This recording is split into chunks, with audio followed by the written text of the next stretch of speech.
Wait, before you call anyone the one, your DNA wants a word. You're at a wedding, watching two people promise forever. Lovely, statistically improbable. For most of human history, forever wasn't the plan, and we have the genetic receipts. How many partners did ancient humans actually have? A 2015 study sequenced Y chromosomes from hundreds of men worldwide and cracked open a strange answer. Around 7,000 years ago, for every man who reproduced, roughly 17 women did. 17 women. One man.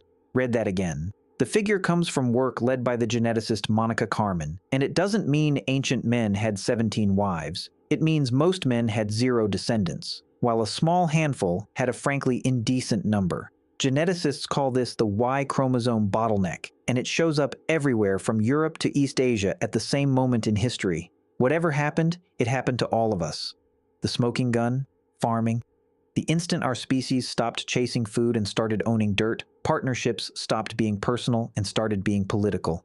A small group of men accumulated cattle, land, and grain, and with them, partners. Everyone else got cut out of the genetic conversation. Your existence right now means you descend from the winners of a 7,000-year-old shouting match nobody told you about. So if agriculture rewrote our love lives that hard, what did partnership look like before it? For the closest answer, you have to fly to northern Tanzania and find the Hadza. They're one of the last functioning hunter-gatherer peoples on Earth, and the anthropologist Frank Marlowe lived among them for years, documenting how their relationships actually work. The data is humbling. Hadza adults are mostly monogamous, but only one partner at a time. Marlowe found that a Hadza man or woman typically has somewhere around 2 to 3 serious partners across an entire lifetime. Marriages start, last a stretch, dissolve, and another begins. The dissolution rate would horrify a Western family lawyer, and nobody around them treats it as a tragedy. Children stay close to their mother either way. This pattern has a name, serial monogamy. And here's where it gets interesting. It doesn't look like a modern failure of marriage. It looks like the original setting. You weren't built for one partner across 80 years. You were built for intense pair bonding that lasts long enough to raise a child through its most fragile years, and then often becomes something else.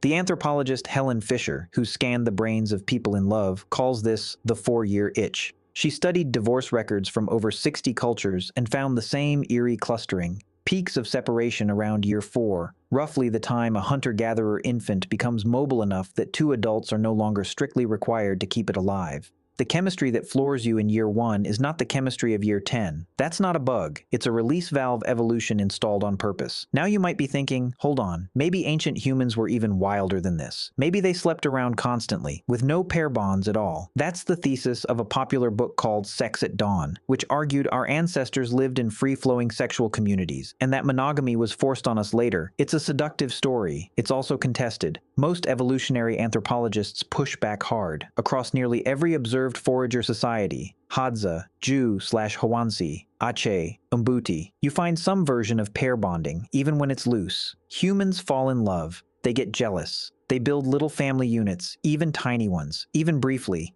The picture isn't a free love commune. It's something quieter and stranger, flexible, repeated, sometimes overlapping, but rarely without bonds. Your ancestors had partners. They just didn't always have the same one until the day they died.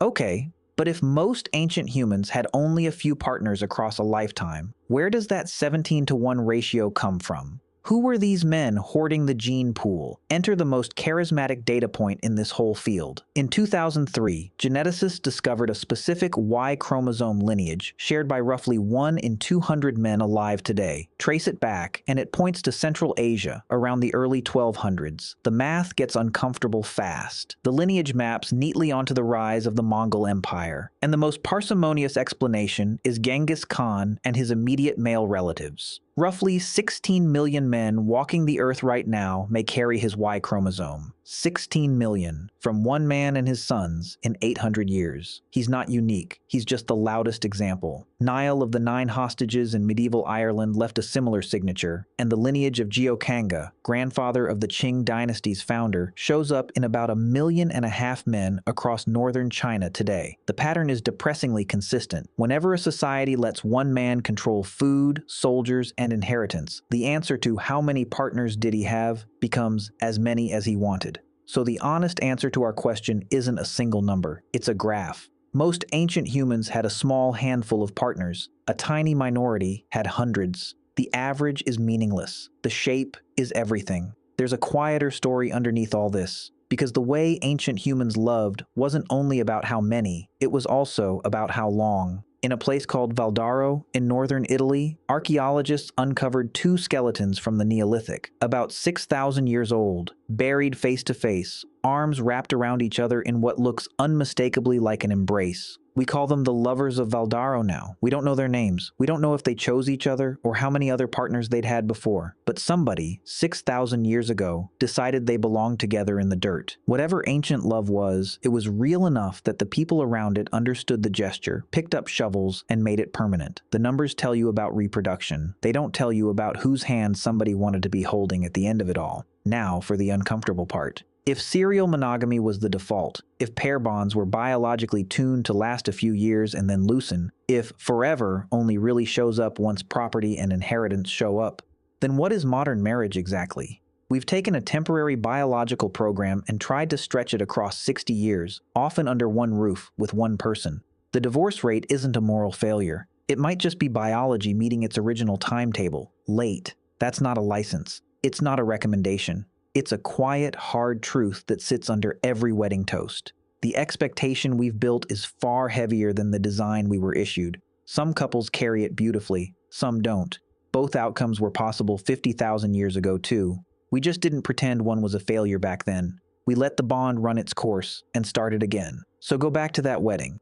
Two people, hands trembling, promising forever. They aren't naive. They're doing something genuinely radical, something most of our ancestors would have found astonishing. They're trying to stretch a 4-year program into a lifetime. Some of the people watching them have already done it once and started again, and that too is ancient. The man buried at Valdaro did it. The Hadza grandmother who's had 3 husbands did it. The 17 forgotten women behind every Bronze Age man with 1,000 descendants did it. And whoever loved you first, and whoever might love you last, they're all doing the same temporary, fragile, repeated, miraculous thing. You aren't a glitch in the design. You are the design, doing what it has always done. So next time you stand at a wedding, or end a relationship, or fall stupidly in love at an age you thought was too old, remember that you are not new at this. Nobody is. The very first humans were already trying.